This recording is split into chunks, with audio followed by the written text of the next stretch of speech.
Welcome to the Politics of Everything. I'm Amber Daines, your host and podcast producer. This is a half hour of power, a podcast dropping every week where I unpack the politics of everything, from money to motherhood, nutrition to narcissism, startups to secularism, the environment, equality, and much, much more. Our guests are seasoned in the field or topic of their choice, even if you've not heard of them yet. This is a non-partisan show. So while I love exploring varied views and get a buzz from a healthy debate of ideas, this is not a purely blue, white, green program. Please subscribe, tune in and enjoy the politics of everything. To discuss the politics of equality, I'm interviewing Mark Nielsen. He's the CEO of Talent International and a pioneering leader with over 25 years of experience. Over the course of his career, Mark has held C-level roles across startups, turnarounds, and multinational corporations. This experience spans organisations in Australia, South Africa, China, the UK, the US, and across the recruitment, technology, resources, retail, and medical devices sectors. Throughout his career, he has held executive and non-executive director positions on listed and unlisted company boards. He's often referred to as a new age or new generation leader who truly understands the multiple benefits of a fully engaged and committed team. He is particularly proud of having built an open, respectful and unique culture at Talent. Mark aims to ensure that each member of the team champions Talent's core tenets of progressive and innovative thinking, passion for technological advancement and digital transformation, and customer-centred service. Mark's current role is managing Talent's $750 million plus business and driving both Talent's global expansion and its cultural and digital transformations. He's also the co-founder and board member of Talent's foundation, Talent Rise, which addresses youth unemployment through mentoring and placement of young people into tech-related roles. In 2018, Mark was named Australian CEO of the Year by CEO Magazine, Professional Services Executive of the Year, and Recruitment Leader of the Year. In 2020, he was on Deloitte's 50 Outstanding LGBTI plus leaders list. He holds a Bachelor of Commerce and a postgraduate diploma in accounting from the University of Cape Town, is a graduate of the Wharton School's Executive Development Program, and a member of Chartered Accountants Australia and New Zealand. He's highly regarded for his ability to lead and build high-performance organisations with compassion at their core. He's outcomes-focused, a long-term thinker, and therefore passionate about building strong organisational cultures. I'm really excited to have him on the program, so welcome, Mark. Thank you, Amber. Excellent. I'm going to go back a bit here. So what were your early career ambitions? Did you think you'd end up doing what you are doing for a living, or did you want to do something wildly different? Well, when I was a kid, I wasn't really into doing things similar to all my friends. So they all wanted to be firemen or policemen. I wanted to do something perhaps more cerebral. So I was good at math, so I thought maybe I should be a mathematician. Not that I really knew what it was, but it really sounded cool. Then as I got older, I started to realize I was very different from the other young people. And I sort of saw all these different industries and I thought, well, maybe I should look at something where that would probably accept my sexuality. I knew at that time I was probably in my early teens that I was different. So I thought, well, what about advertising or fashion design? When I hit my late teens and before I went to university, I realized at that time that I was gay. And this was obviously plus 30 years ago, so things were quite different then. And for me, there were two things that are really important. I need to have the ability to have the resources, effectively earn a living, that I could be self-sufficient in case my family and my friends and my parents didn't accept who I was. But at the same time, South Africa was pretty conservative. So I thought to myself, well, what is a qualification that could really give me international mobility? And luckily, I was reasonable at maths and numbers, so I decided to become a chartered accountant. So, and that was really awesome because I think that really fitted perfectly into what I wanted to do and my aptitude. And then after that, I landed a role working at EY, and that really gave me the ability to be able to build a strong career. Absolutely, and strength ever since, by the looks of it, all those achievements I've read out. As I'll cover off, there's a lot of luck in these things, but yes, I've been lucky and I've worked hard. So it's paid off, definitely. Yeah, things have been good. Absolutely. So how do you define equality and moreover inequality? How does that sit with you and how have you viewed that? Yeah, so I would define inequality as where you have less access to the same opportunities as other people. So, I mean, what opportunities are open to you is really determined by, I think, social privilege. So each society will have different attributes that are important, and the more of these attributes you have, effectively, the more social privilege you have, and ultimately, the more power you have. And I think this really dictates as to what opportunities are open to you, but also what opportunities are easy for you to access. Absolutely. I mean, there's this idea that, we're all born equal, which I obviously with societal pressures, we're really not. It's not that realistic in my experience anyway. So the idea that we have to try and even out the equality and it's a good one, but I suppose there's always things such as our income status or education, even where we live, and of course our gender, that can actually really set us back when it comes to achieving equality. How can we try to readdress that a little bit? What are the levers that we need to pull? Yeah, so firstly, I don't think people are born equal. There's a lot of luck of the draw. Often you hear people say, oh, X has done so well, but then you realize compared to a lot of the population, they had a huge advantage. I mean, and that myself, a classic example, growing up in South Africa, although I was gay, so that was one sort of thing that detracted from that privilege. But in all the other aspects, you're only really competing with 10% of the population because of the apartheid and the preference that white people had in that society. So also the way often I look at it is if you think of it, say like a cycling race, okay? I mean, life is, as we know, is not a race, but think of it: one cyclist who starts, they unfit, they haven't got a great bicycle, they haven't had any training, and then you get another cyclist who starts, say, 100 meters or 200 meters ahead, and they've got the most awesome bike, they've had the training, they've got the right food and the right support in order for them to be successful. So yes, you can close the gaps, but if you look at that analogy, it takes a lot more effort, a lot more dedication, tenacity, and even luck for the person who started behind the person on the really awesome bike in order just to catch up. And obviously, that person who has all the privilege would if they apply themselves would probably go at a faster pace. So I think that's sort of the way I look at it is that person who is behind really needs a lot more help from everyone around them in order just to get to the same point as the person who started ahead of them. And that does make sense. And I suppose, I think of equality as sometimes about that idea of leveling that playing field or compensating, like you mentioned with the bike situation, when things are equally not fair for whatever reason. And I suppose from my personal experience, I look at things that have affected me, such as superannuation or not being paid for when I've taken career breaks and sort of, having other responsibilities which are not remunerated. Is that something which we all should be looking at a bit more of? I think it's often easy to kind of gloss over when it's kind of working for you. If you don't have those issues of inequality or the things that you think are holding you back are just not there. I mean, it's easy to sort of just go, well, that's up to other people to do their bit. I mean, is it up to employers, for example, to top up that super or for people to actually look at other access points for people to gain employment in their organisation? So there is that diversity piece, but also it feels more equal. What's your view on that? So I think firstly, and I think it's probably a bit of a contrarian view here, but I think it's unrealistic to assume that everybody's always going to be equal and there's going to be no inequality. That's really a function of the capitalist society that we're all part of.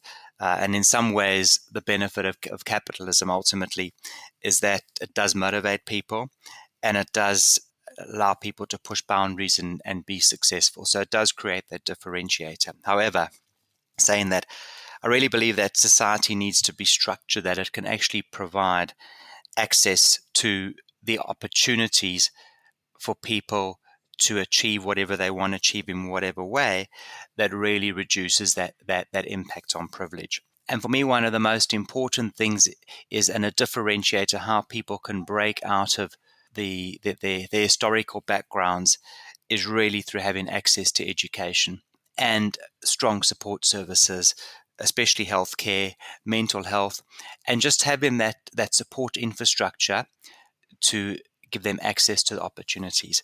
And then if you can have those core pillars in place, then effectively that will be give people those opportunities, and at the same time allow them to break out of areas that were previously closed because of those special advantages. In terms of your super question, I think that there could be a policy around catch up on that. But I think what is really, really exciting to see is that it's no longer, as it was traditionally, that women look after the children. There's some stay-at-home husbands, and I think over time, as families change and become more modern, and we see that in that sort of 1950 structure change, I think there will be a shift, and that will be a part of that demographic and that change. So I think it may take slightly longer, but I think there are the right shifts that are starting to happen. But I think what we need to do as organizations, as governments, is just make sure that we don't have huge amounts of equality. There's always inequality, there always will be, but make sure they're kept under control by giving those opportunities to the whole society. That was a nicely rounded answer. So, obviously, you've mentioned you grew up in South Africa, which at the time was very conservative as a country, and that you struggled to express your identity as a gay man. And I guess still to this day, there are lots of people who struggle with this particular issue and other issues where they feel like they just haven't got that courage or that support system to be themselves. And I know that really has been sort of a bit of a driver for you. But obviously, sort of as, a white male living in a fairly comfortable life, as far as we know, I don't know your entire financial situation. Do you think you've got an obligation, maybe more than most, to address the idea of equality or inequality for others to actually, perhaps even level out that playing field? And how's that sort of idea permeated your work and your life?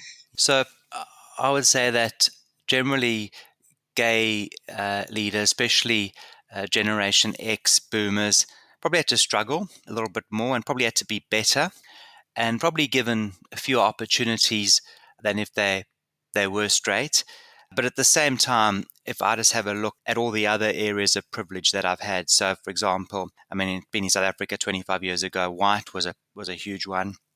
Male, educated, English. I was only competing with 10% of the population. So yes, there were challenges, but relative to a lot of other people, they were actually quite minor.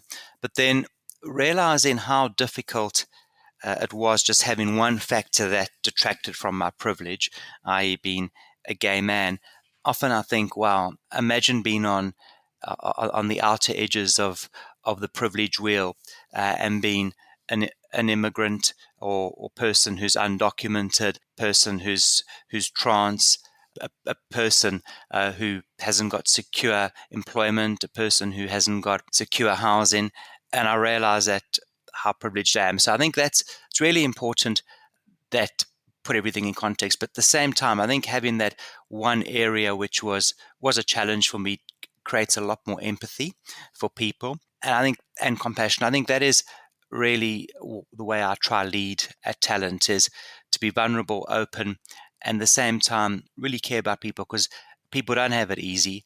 And as soon as you've experienced a part of that, it can really make a big difference to the way you lead and the buy-in that you get from people. Absolutely. Look, the rise of cancel culture and the idea of cancelling someone else is kind of privilege, if you like, has become quite familiar in our society. I often think it's a way in which people are maybe mobilising on social media and other platforms as a kind of public backlash, for example, particularly when it comes to sort of anything they see as kind of the issue of the day, if you like, and you come to cancel that person, effectively kind of silencing them or ending their sort of profile or career in a way through boycotts or, maybe not buying their albums if they're a pop star, for example. This kind of cancel culture has become a little bit of a mob mentality in some people's view. And people go, well, how else are we supposed to redress these old forms of power?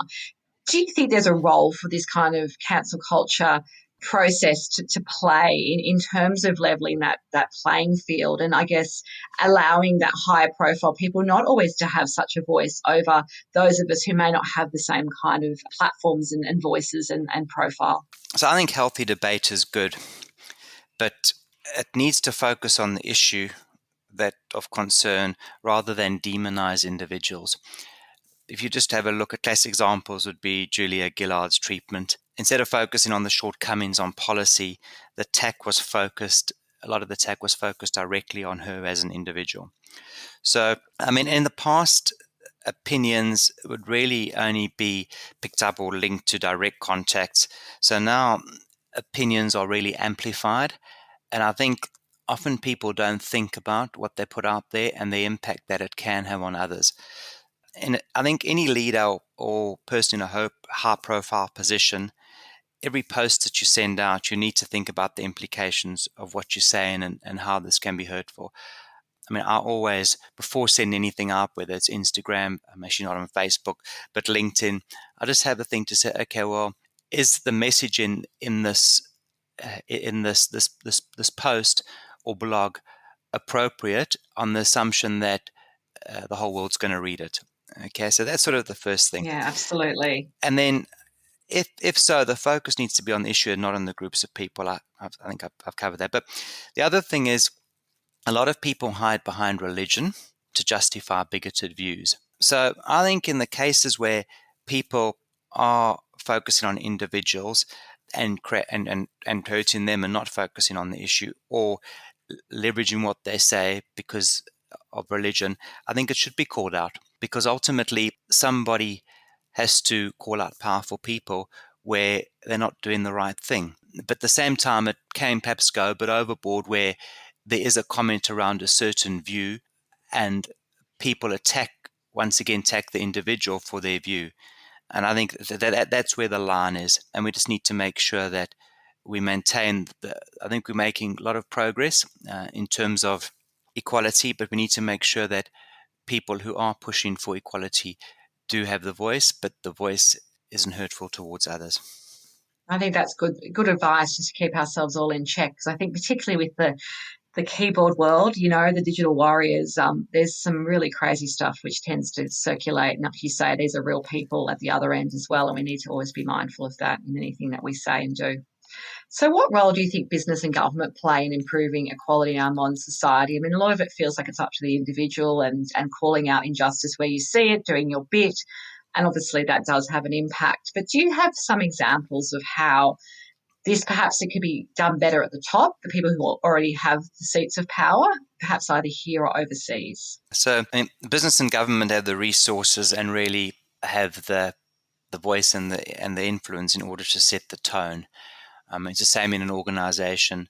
The CEO sets the tone, sets the culture. So if government and business leaders aren't setting the right progressive tone, it's obviously going to start to impact and permeate into the population, or alternatively into that particular organization. So there's been over the last sort of 40, 50 years, there's been a significant shift in the makeup of where the value sits in organizations. So have a look in the 1970s, it was primarily tangible assets, i.e. machinery, plant and machinery, and people were, 20% of the value, because in most cases they were either semi-skilled or unskilled. There's been, over the last sort of 40 years, we've seen that swing the other way, that intangible assets are now probably about 90% of the value. So what we're talking about here is your brand and your people. And the way people want to see change, and people want to see an organization and organizations that have got clear purpose, clear visions that have been articulated and explained. And if there are social issues that are not aligned to these, then the organization needs to take a stand. Otherwise, the organization is not authentic. Absolutely, yeah. So that is something that we really focus on at Talent. But we don't cover every issue, but we cover issues that are linked to our purpose. And as a CEO, you need to be an advocate for all stakeholders, not just shareholders.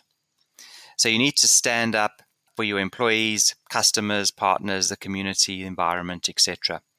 Anything that's part of that ecosystem, and not just focused solely on the bottom line. And what we actually seen is organizations that do that, they definitely have a premium, a valuation premium, organizations that are strong in ESG, as opposed to organizations that don't, because those businesses will be a lot more sustainable in the longer term. Absolutely. I did have a guest on a number of weeks ago and she talked about the triple bottom line, people, purpose and profit. And I thought that was really powerful and makes a lot of sense. Yeah, no, it's exactly that, and that shift, especially in the US, is becoming more and more gaining more momentum. Coming back to some examples, so uh, Biden came into power to set the vision for the US in terms of really rebuilding the US from a social point of view, and he really lived those values by his choice of cabinet. So he went for a really diverse cabinet, which was first step. Okay, this is what I've promised I'm going to do, and I'm going to do it. Then another good example was Salesforce took a stand against religious freedoms in Georgia and the LGBTI discrimination bill in North Carolina, saying that if this continues, what they're going to do is they're effectively going to pull the operations from North Carolina. So these are just some examples of how corporates have got behind making sure that inequality is brought to the fore, but also putting their money behind it. Classic example is also the marriage equality bill here, which I was quite involved in. So many CEOs got behind the marriage equality bill, just saying that it is the right thing for business, it's the right thing for people, and it's the right thing for society to continue to progress and have an inclusive society where everyone can participate and not feel that you got first and second class citizens. Absolutely. I'm always a big believer there are mentors in our life, and people often have different mentors at different stages of their career and life experience. Do one or two stand out for you, and what have they taught you about life and success? So I think Richard Earl, the founder of Talent, so he was one of the first people that really taught me to think about why looking at vision, looking at purpose was so important. I mean, he was a fan of Simon Sinek probably 7 years ago when it was still fresh, and also why engagement and making sure that people can bring their whole selves to work can make such a difference to an organization. And then the other one was my father.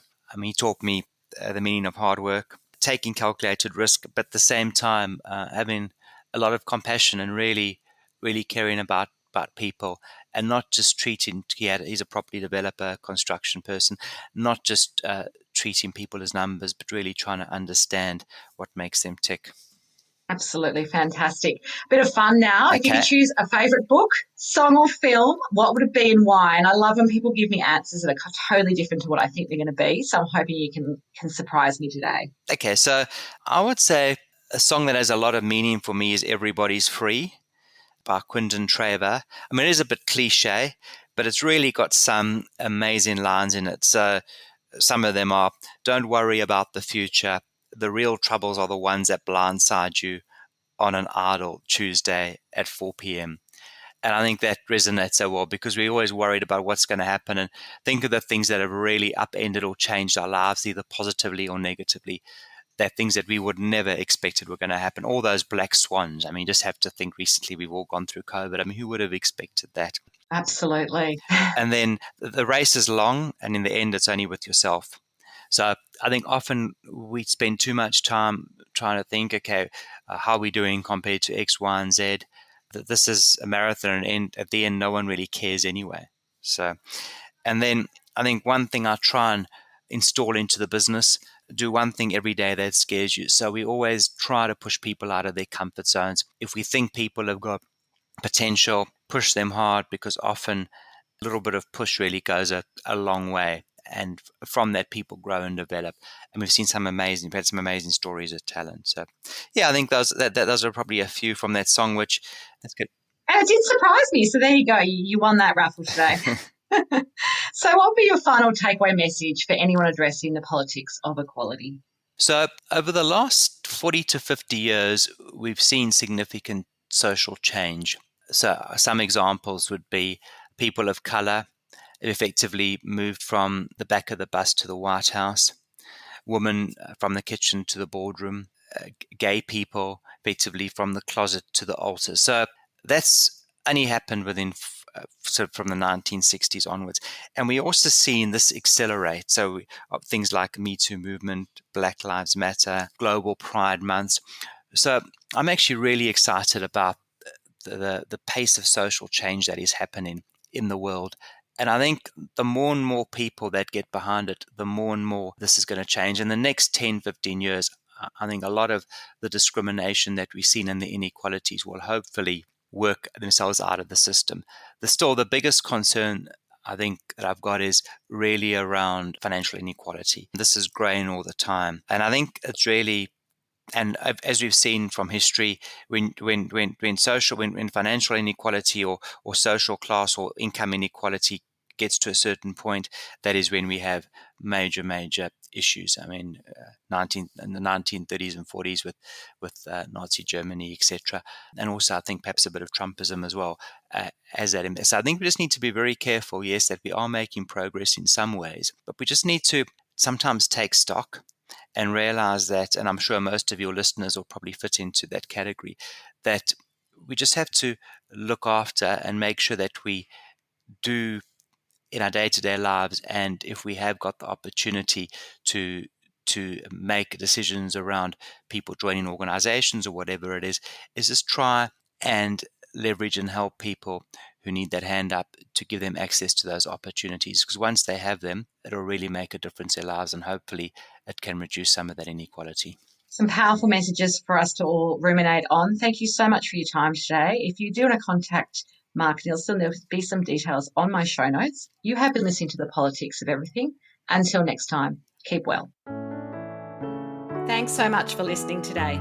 If you've enjoyed The Politics of Everything, I thrive on your feedback. So please add a short review and share the podcast with your network through Apple, Spotify, and all the usual suspects.